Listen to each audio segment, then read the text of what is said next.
kan in khom kan lo tran don to anga voina in khom tura kanal pai suwa kristang minga local zong te chi bai kabu ka cheu pathian de khabu thiang hi mi lo chia rang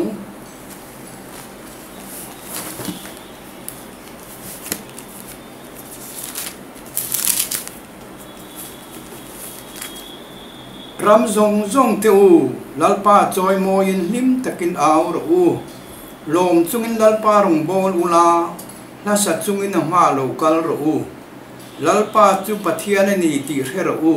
min siam tu chunga chu ni a ama ta kan ni ami tele aran tat na huna beram ho te chu kan ni lom thu soi chungin kong kha ra chuan lut ula pak chungin a biak in hung chung kot lai a chuan lut ro u an ne na lom thu soi ula a ming chu pak ro u lalpa chu thasi a angil ne na chu kum khuwa in a omanga arin om na chu chuan zong khengin a omang lalpan bible cha kanan ti ri te kan za tan mal min som se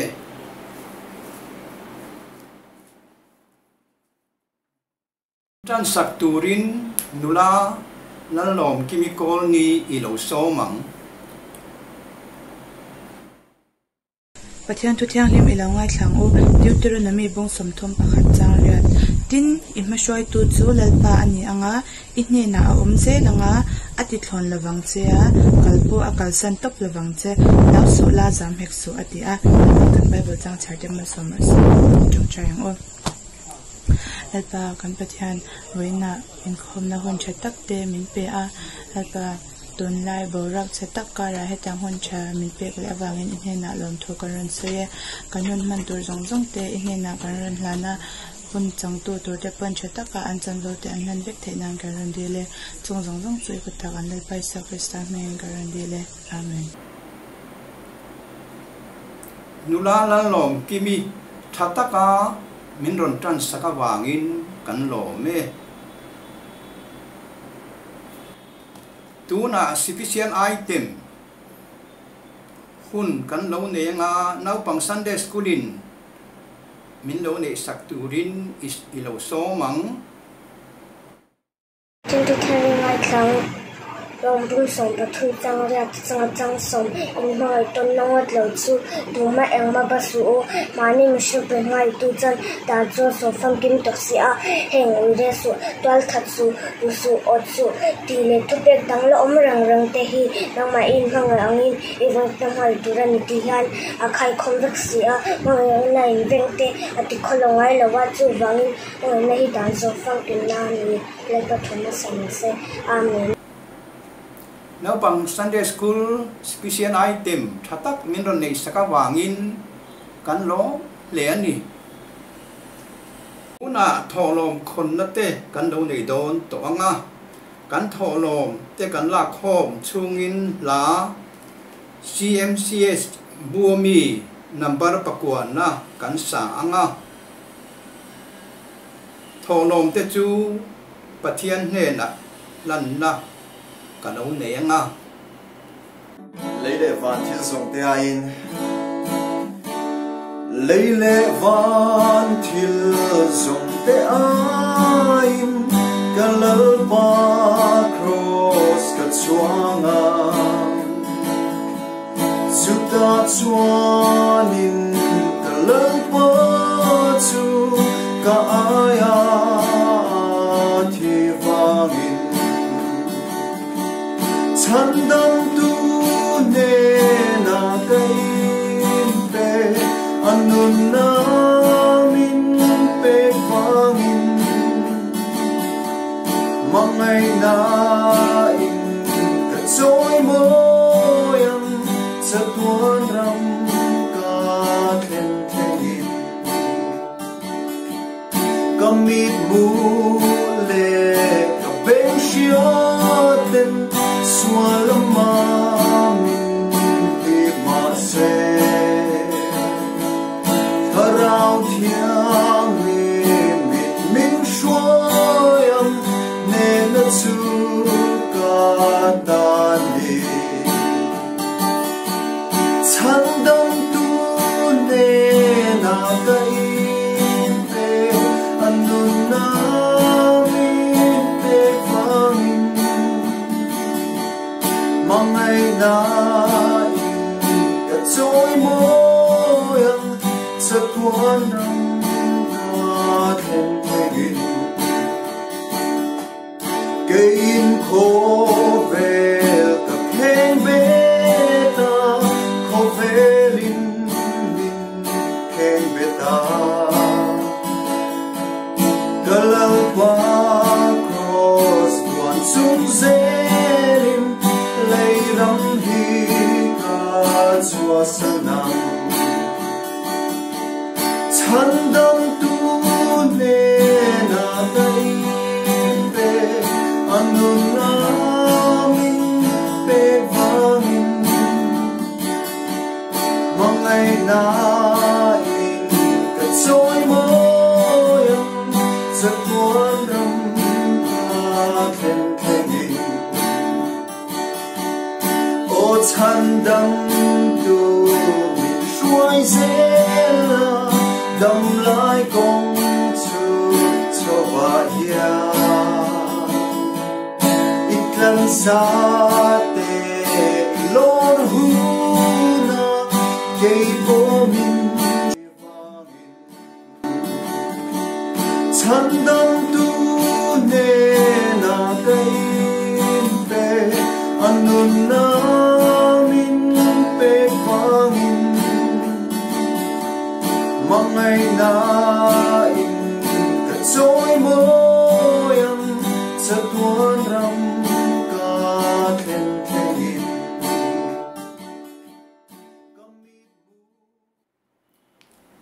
Olat pa an pathian kan pa du tak wan rong puyami bo in hun lomom tak min lo pele a ti chon olat pa he khovela buổi chak tak kara nan na thalo tak na huna hian in khom thein kan lo le a nang ma zara nia heng te kan lom e ma lom thu kan thep che ni ti chonol pa boina hian kan rem chan le kan thei angin tho lom te kan ron la khoma heng kan tho lom ron la khom te hi iram zau nan le ko khan te sang kan ze na alo ni theng na turin kan ron di la chung zong long chung min chan dam tu kanal pai so krista min kan di le amen sharing nei turin tlangwal e chi remlal riata kan lo so manga thiên thiang lim chiarin langai thang o thu fing te bung som pariat chang som hi le pali chian tam tak siam chuan ma ni in ti chiat na asiam ani ama ero chu u naw ayang het zo chian anong chin anang le pakhat le Philippi bung li chang ruk le chang sari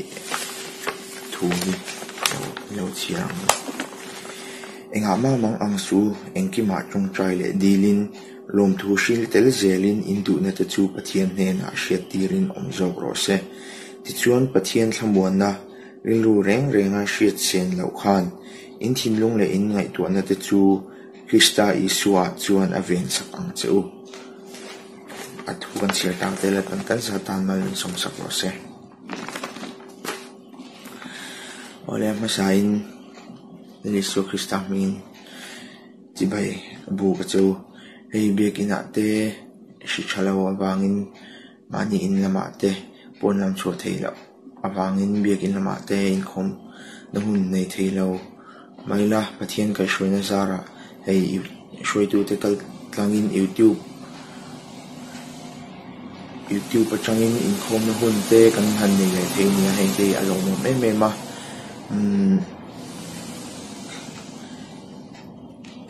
sharing na hun sharing kanai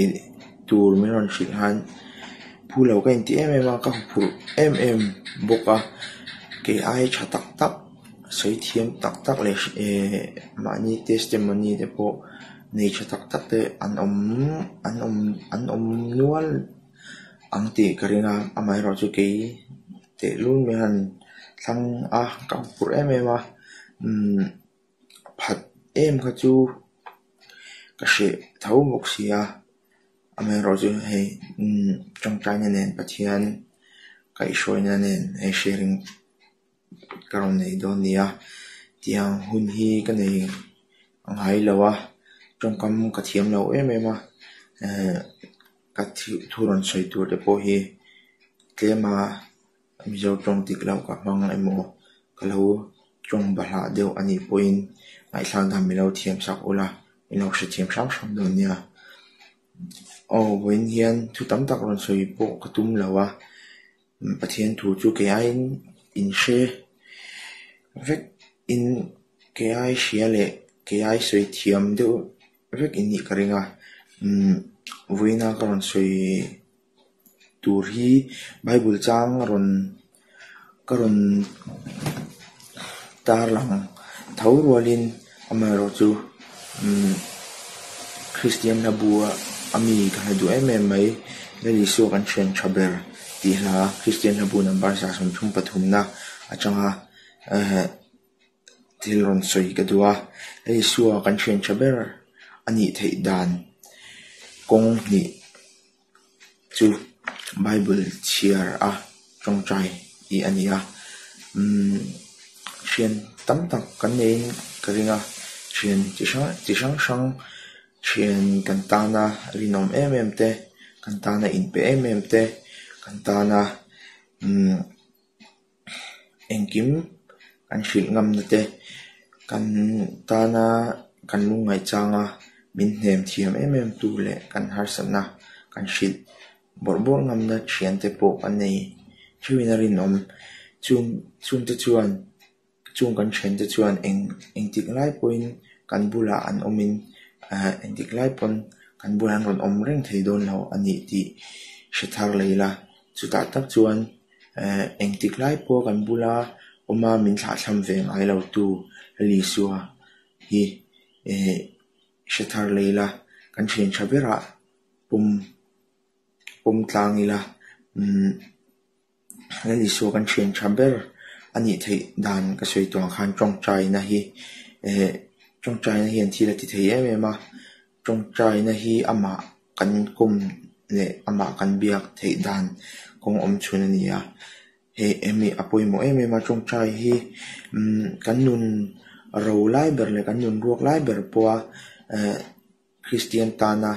thilu ber chu trong trai na hi ania pathian thu vasoin va shil thei lo maila umani omuna kan trong trai chuan missionary na pakhat te po ani ve thei bok ni achan chu trong trai kan omuna mission mere thei le ti ve khang la mi hausa chu kan mi hausa tak chu kan ni chuang mi lawang amai ro chu eng chom do ngai te mi chi sang kan trong trai sang thei na te hi kan missionary na pakhat ania achai mai ma trong trai na hi chu wangin hela thuwa ka du do pakhat chu ama tluk hian hu le rin om min pui tur kan hulawang kan sual kan saklo na zong a shebek trong trai ilang ti thu hi ka du ma ama tluk hian hu le rin om maron tia chian rin om tak chu hele ya chuan nei maila chatuanin adai don lo ti sherengila ama neina kan trong trai ama neina thu kan thlen chuan aman kan shom na le kan chaklo na zong a shia ni ti sheila ama neina engkim kan thlena kan trong trai chuan a shibek a kan lungai na te engkim min chok jang khai the don ani ti shetharila chuanin hel ala a pakhat na thu pakhat kadu le pakhat ron tarlan le kadua isuat ne na thu thlen ila kan pho hian min thlamuan ang aron tia adi khop mea isuat ne na thu kan thlen chuan ani chuan engkima min thlamuanin minom puidon ani ti kan hriat thar le atul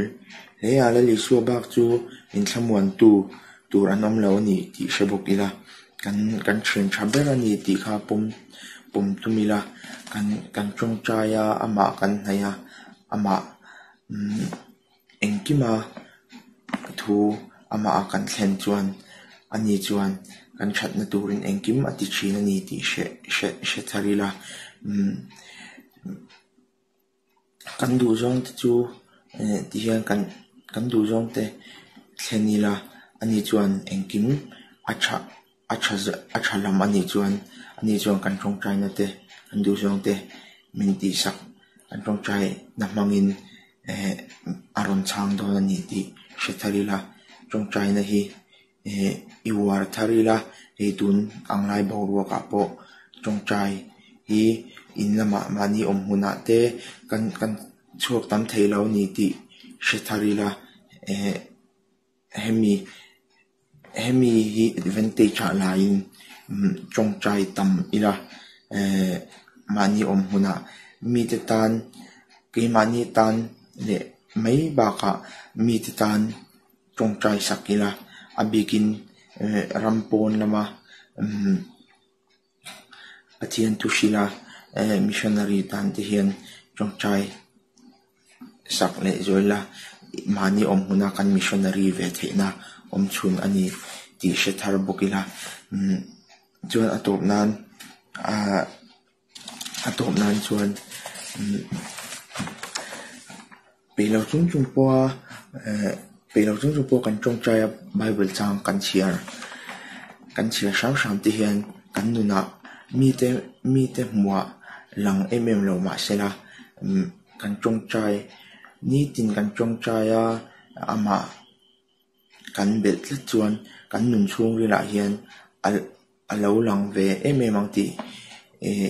ka shil du chewa chen tak nei maila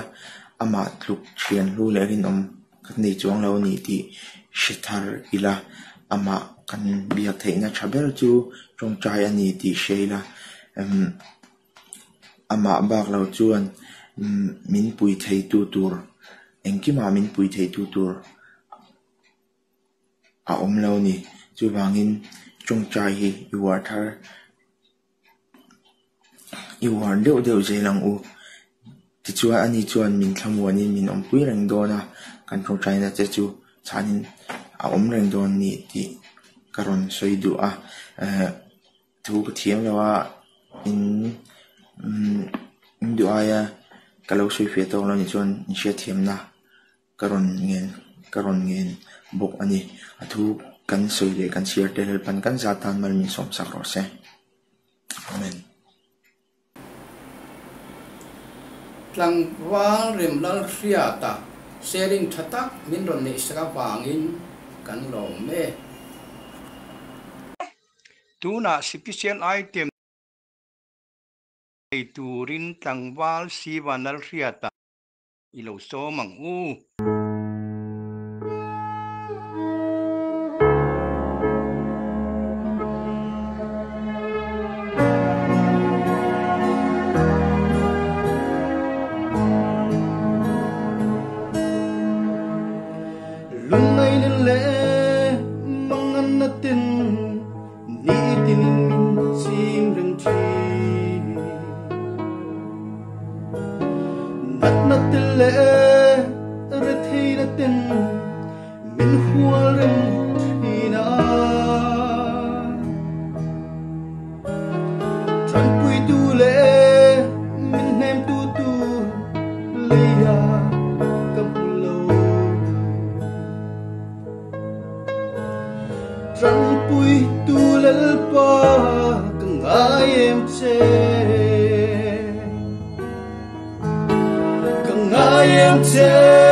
Kang ay sual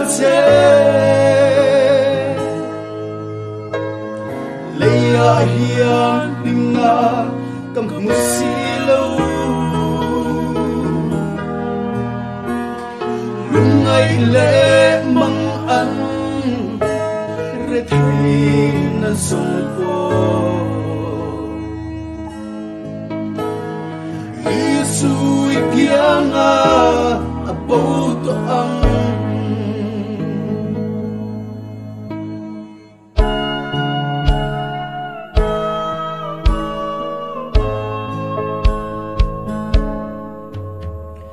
leia hian zong re thei de tang lim ni ya silo million de le mi ro puiten le lim na paran tlana Maselia hian tu te re thei ma ila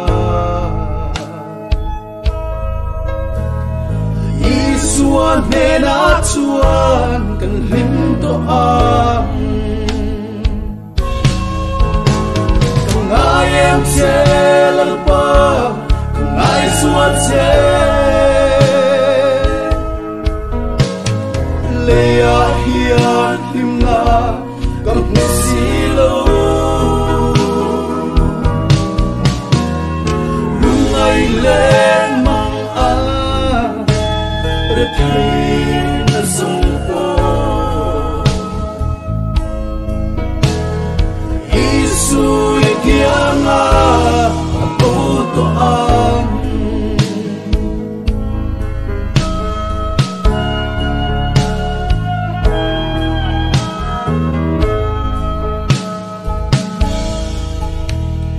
Olalisu ilokal hun kan maklel eme Riel vai faten kan magrenge iram buat satsu iram mengo kan khen hun chuan helei kan ngai lo satuani limin kan lem to ang ngai em che lalpa ngai suat che leia hian himna kam silo lungai le mang a re thei na song ko Yesu ikianga apoto ang Yesu ikianga apoto ang Triata special ai tim thadeu iron ne wangin kan lom em ani Salmon nei turin pu zakok lalom puya ilo somang Lehi voina Kolkata Mizo Christian Service in Khom ahun thatak meigan han nei le theidona halomong phop meya tin he hun poimo taka ke pathian thu cha sei tur ruat te kanive a alomong ka ti le a kan ron pen e Kolkata kan local nu a kan sileng lockdown in Minnanga kan CMCS in Khom na lama tele midang te ne na han in mer share na tur hun po omu malman lovin duangin kan la tel saman lo le a chutiang chuan kan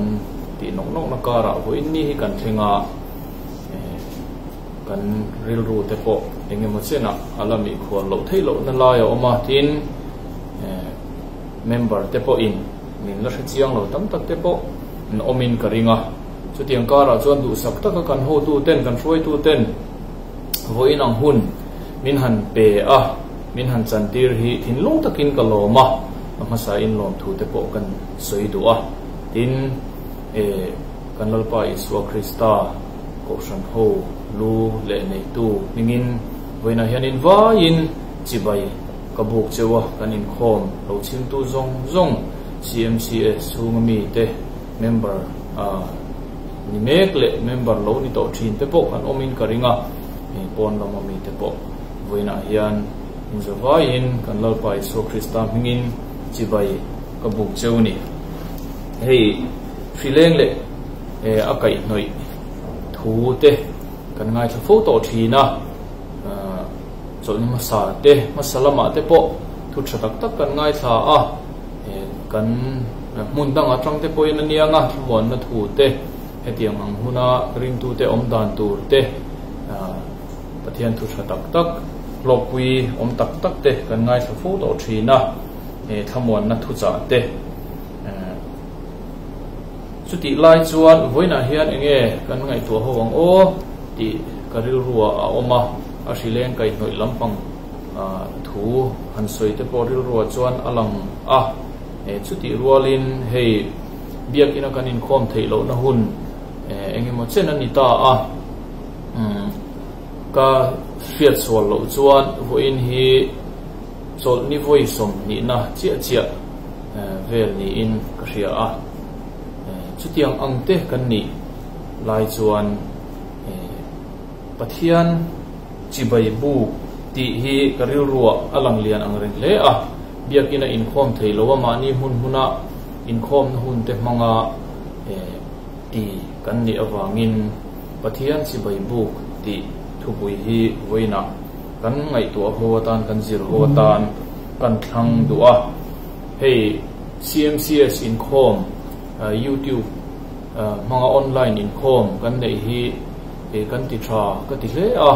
kan hroi tu te aboi pui tu ten fakom ka ti a hetiang tak maya ti tak zeta pathian biang na hun thei pato chua kan nei hi aro pui ka ti voina ka thu soi du te nen te po hian a in mil le in ka ria a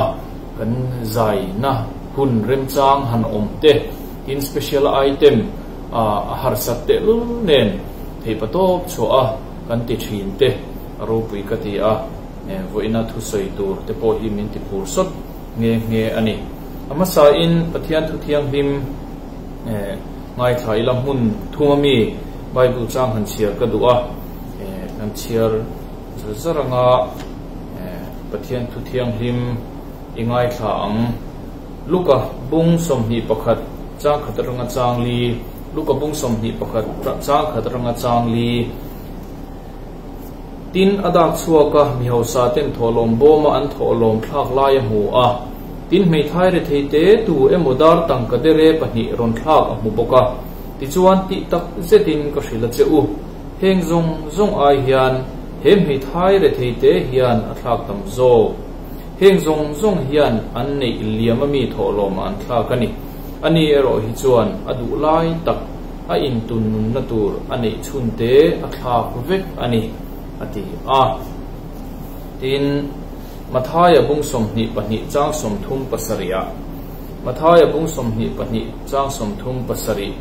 pathian thu mai thak chun zomila tin ani chuan a hena lalpai pathian chu ithin lung zong in i tharau zong in i ril ru zong in i hmangai tur ani ti hi in zohana bungli chang som pakwa tanga chang som ni pali tlema thui deuh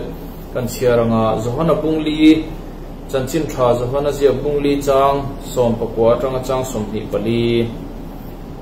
meithia chuan hena kapu zol nei ini ti ka hreta keini kha tu te chuan hetlanga hian pathian chibai an buk thin nima selan ang ni zongin mishingin pathian chibayan buk na tur mun chu Jerusalem khwa om in ti thin ati a tin isuan hena meichia ka thu oiro hetla kherlo po Jerusalem khwa kherlo po pa chibai in buk hun athleng don ta nangnin hriat lo chibai in buk thin keini zongin kan hriat a chu chibai kan buk thin chan him na juda te he na ta alo chuak don si a chuti chuan hun a thleng don ta tuna po thleng to mek chumi huna chuan pathian chi bai buk tu tak tak ten tharau le ti tak zetin pa chi bai an bu kang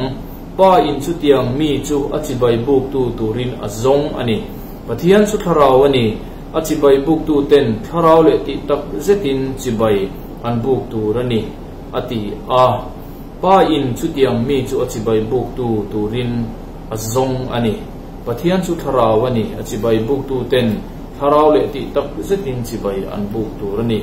ati a athu kan chia te kan sa tan dal pan mal min som sang ro se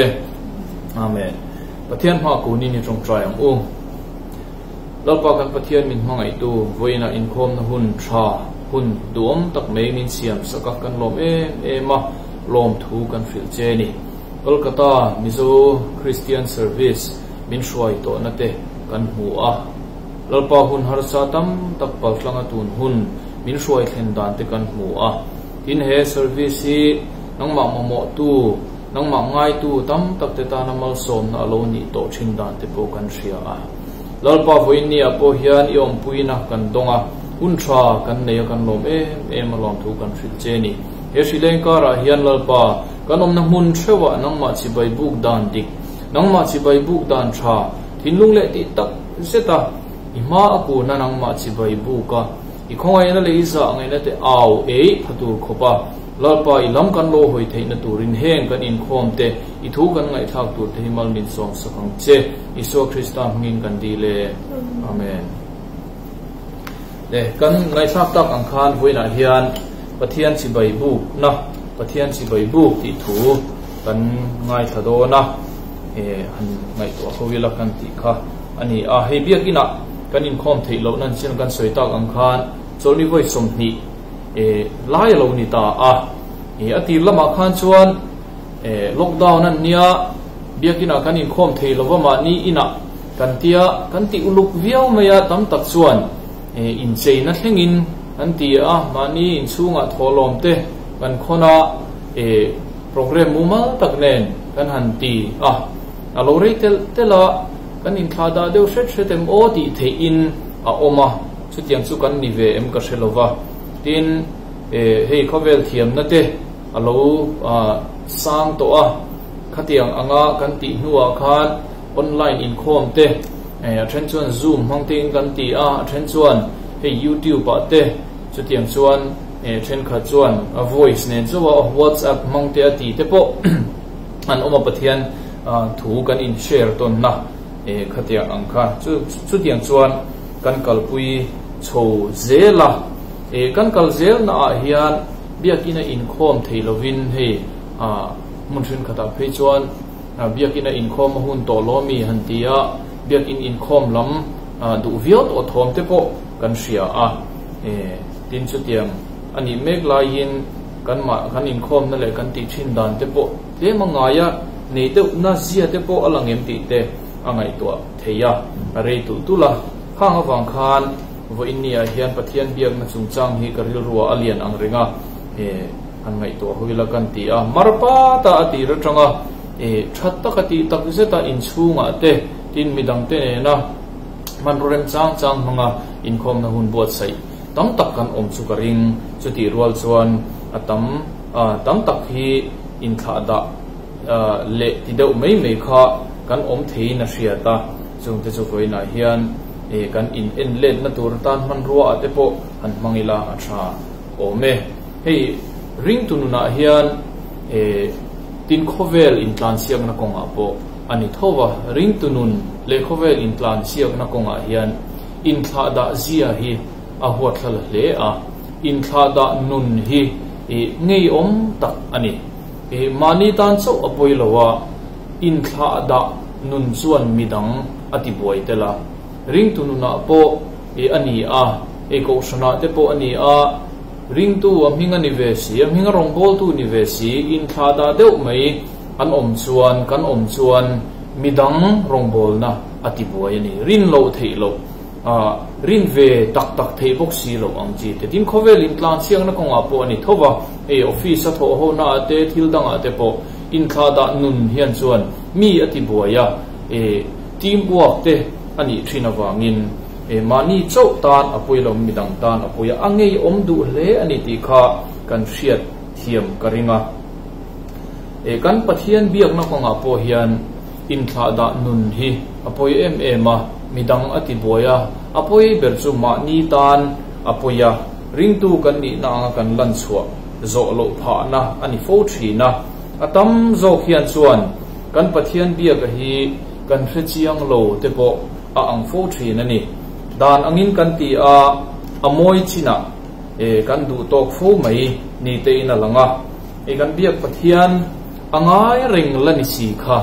biak in akan in khoma pathian ngai ring kan biak kha biak ina kan han in khom theilo hian kan in thla da na te hi kong sang in alang emo ati theya biak ina kan hak du mia lo tur thom no te biak ina chon nal takin kan va in cheya biak ina khatianga kan ti thlup si lai khan in khoma pathian ve tho si kha kan ti dan te han in enta ila biak ina kan kal da kan ti du mia lo tur thom no kan hak te kha enge a chan ni ang pathian kha chu angai renga heta kan biak na hmuna po pathian chu angai renga kan in che na chan te kha enge ni ta ang ti te kha rilruwa zo na a oma ani chuan kan pathian biak angai renga ni si chuan biak in nal taka in che kan du na chan te kha pathian kha a chan ni lo avani mai om ve ti te zo na in zot ve em ka hrelowa voina hian chu in zot ta ila kan ti du mia lo tu kha ina chuan kan ti fiam thu te po in kan soi deu mai thina zoom in khom te tiang online in khom te po tu na te po hian tu te nge kan om mai thei ani tin lang lowa kan in khom awang hian then kha chu ton zau te ne na lo in khom te po kha kan om mai theya engpo ni se kan in chei na hi chu thu sana da ta ila in chei na uluk le ngai poimo kha chu thil sana lo da ta ila ka soi tum berani lowa amma ero chu kan pathian bia kan ngai poimo dan le pathian chi bai kan buk na kan ti tak le ti tak lo kan in en na tur lai zo kha kan ngai poimo lai tur ani ti kan soi teu tu ani mission veng thanga khian pastor pension senior tak mai reverend lam hing lowa kumsum kwa palimi oma chuan cholni tin hian in khom huna suit nen necktie nen pathian beturin a in tram zia a in buat sai zia anti a athlak te po man ni do khan social media te po anron ti chok nge a aro pui le in ka ria a khatianga thinlung le ti takje ta pathian biak ngai poimo na atang khan chuan pathian biak na kha atak lo thei lo ani ti te ril ruwa alo lang ani chuwangin pathian chi bai kan buk dan hian ama ne na kan in kar thui ta ka shila ring tu theu chu chuan min ti danglam ta zeng zung mai ani ring tu then khatin pathian an au thei la in ring tu in ti ve tho khan chuan pathian khongai na te pathian mal som na te hi kan au thing zo mang lo ani tlat ani chuwangin kan pathian chi bai buk na kha dan kha kanin en non apoimo in karing ti mei kan tamawang hian ani angem kan Christian na te po hian ani tur anga ra tha achu azo lo di te po voina hian in zot ta ila pathian chi bai buk in ti ve si thinlung le ti tak zeta buk lo ti mei amoy achu alanga chu pathian chi bai buk kan tamawang te hian ani angem Christian ni ve sia kan Christian na in thil ti theina aken tel lo fo thin ti te kha in zot ta ila acha in ka ria a thon thu de ro pakhat han tarlan du ka ne ya Christmas kai noi thil de te ani na a kan thu soi te nen hian kai rem em wangin ti ri kan duwa Christmas carol te zinga la re me the little drummer boy ti kha kan ria in karinga he la he in lo ngai to chiang to thinem ka hrelowa kan saliam deuh me a rual u deuh zok chuan boni em atang te in kan ria anga rapa pam ti la kha tin tun lai thang thar te chon boniam khan the to lo mai theya pentatonics howina an sakte khati la achiang zo mai theya that a little drummer boy ti kha Zac Carroll te po antia in Carol of the Drum te po antia kum sang kha zo som li pakhat bor vela phwa ni in an soya kha la a khan khochak mi fing ten lali suwa piang chi bai an bu na thon thu le a che vela lo langa chuta chuan he mi pano pang khuang beng tu hi alo lang ani chu mi pano pang khuang beng tu chu atak taka thil om le thing ani kher lovanga ama ero chu he thon thu hian thuk tak pathian chi bai bu na chungchang om zia ani awangin aro pui ka ti a ka soi to thina hoina po hian kan thu pui ten in he em awang hian han soi non le ka duwa kha la khan in lo ngai thak thin chuan in ria anga khochak mi fing te khan kha mi pano pang khuang beng tu kha an soma local ro lal chi bai buk turini kalang kan thil pe luber ber te kengin I kalang come they told me pa rapa pam pam ti kha a intrana ichuan our finest gift to bring more kan thil pe traber ber te pe in ikalang lal chi bai buk turin antia chuta mi pano pangin achan na chu ke chu mi pano pang rethei te kania I'm just a poor boy thil pe tur kanei velova lal pek atana in me gift that's fit to give a king ikha ania lal pek atana in me tur thil pek lu pek tur kanei velo ka drum hi ka play thiangem tikha ania ti chuan marite chuan o an lo ti ti in tikhan drum ka play ta chuta kal zela chuan I played my drum for him atia a drum a play ti thu asoya khata khana tok mai lowa I played my best for him ati la kha khalai ta kha aro puilai tak ani in kasia akha mi pano pangte lal iswa thil pek pek tur dang nei velo lal pe katana in me tur thil lu pek tur nei velo khan anei chun le ati thei chun khuang ben kha ati a beng satya lova I played my best for him ka thei pato a tha in ka beng ani atia khuang ben kha eng angat thei pato pa tha le thei pato lo tha khange dang lamang ti chu kan hre thiam lama se a thei pato pa tha in a beng ani ti a soya kha a ro pui ka ti le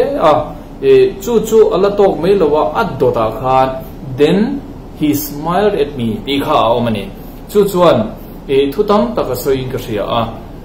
kha mi pano pang a thei pato pa khuang beng kha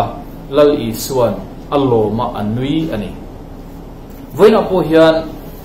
lal I suwa chi bai kan bu na konga hian ka thei pato ka chu ani thinlung le ti tak setin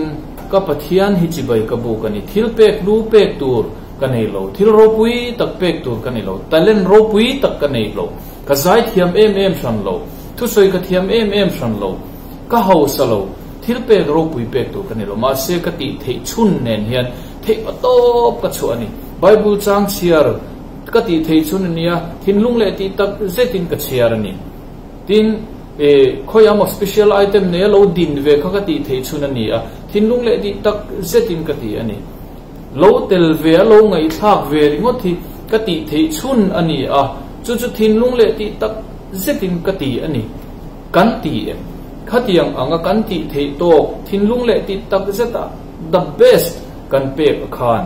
lal iswa atinuya ati lo mani ti hi kan riat apoim em lal iswa ti nui khopin pathian kan avem lal iswa ti nui khopin ama kan awin ama chibai kan bu kemti voina hian inzo kadu ani chutiang ti tur chuan kan in khom na mun le hun ten kongro asut kher ka ring lowa tin kan tam le tlem lampo ani lova mei thai re thei ani chun a in tun nun na zong tang kapani petu kha lal i suan alom ti kan ria a khal lom tu lal i suwa akha thin lung zong zonga ama chi bai buk tu te lom thin tu lal i suwa kha voina po hian kan lal i suwa ala ni reng ani ti hi the thar le ila ka du em ani kan thei to kan chuaim ti tak zetin ama chi bai kan bukem ti hi in zot tharang u vainia hian engchen nge biakina kan la in khom theilo don kan hrelowa engchen nge hetian hian kan la ti don kan hrelowa ase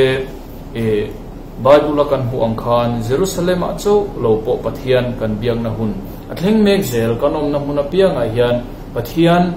ti ta kan biak angai zel don ni kan harsat na min chok khopin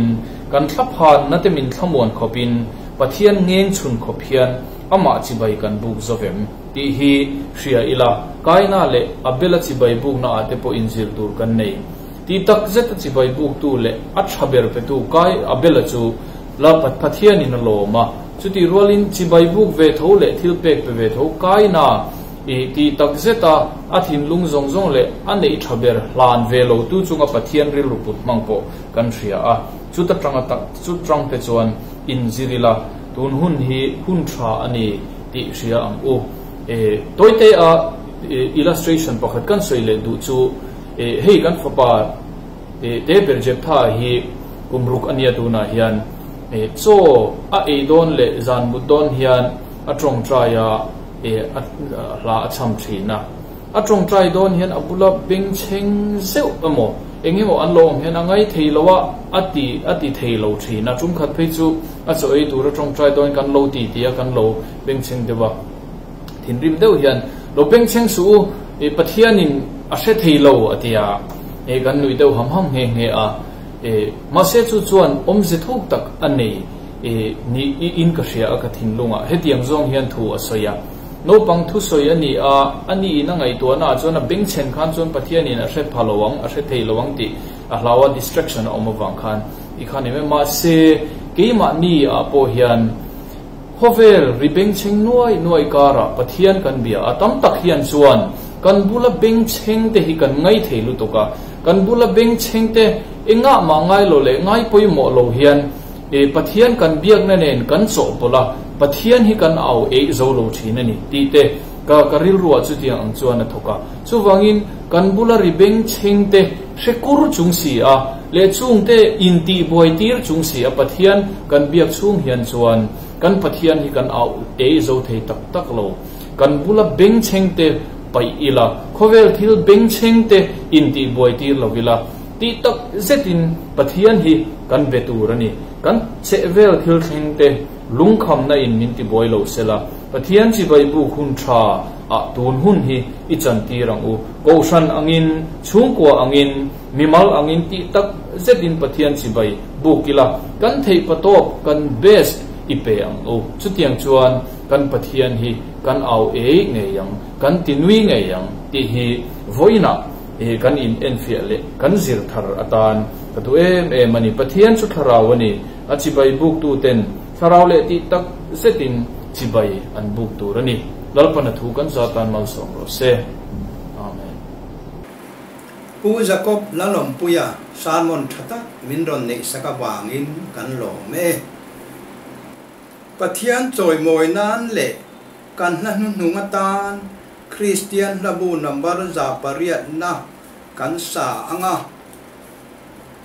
kan hun te tu lal biak na in kan ti top don nia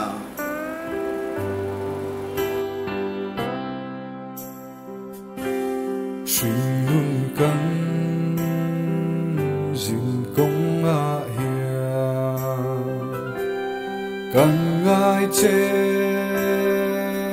thara thiang lim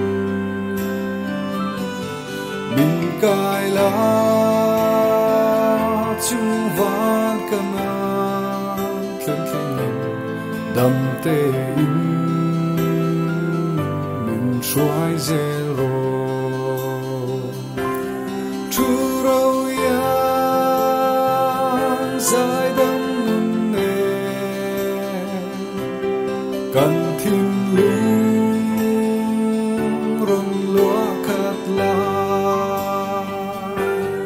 lung ze moi lo Christan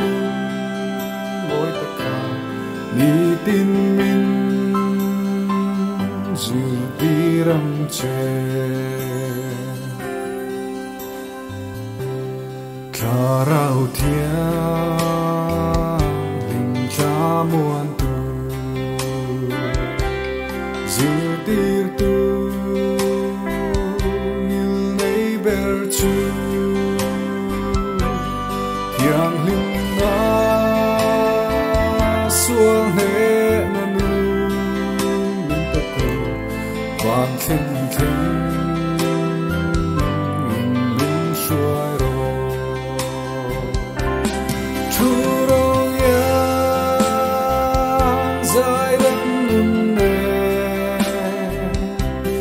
Cần thiên lung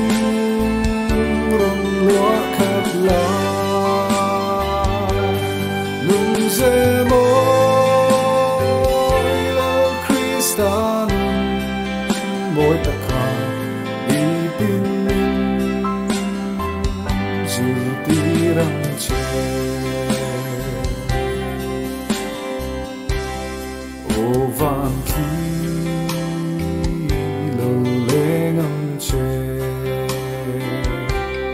Xua chung bùi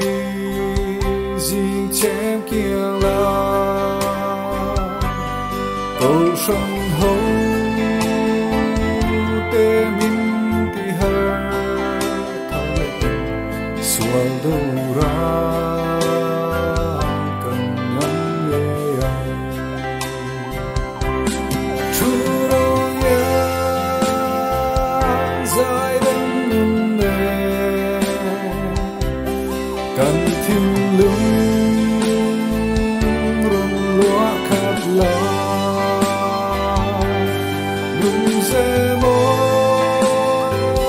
lo Christan mỗi ta khả đi tin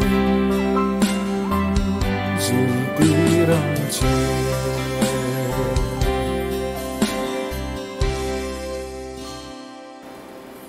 Kan pa và nami ít mình ra ông rõ se ram lâu theng rõ se đủ zong và nan tiếng in lấy min te rõ se ni tin kan ei khopin cho min peang che kan chunga thil ti swal tu te kan ngai dam angin nang poin kan thil ti swal ngai dam ang che swal tura them na min fry lo suang che mi swal laka chuan min chan dam zo kang che ram te thil ti theina te ro pui na te chatwa ni te dan sia amen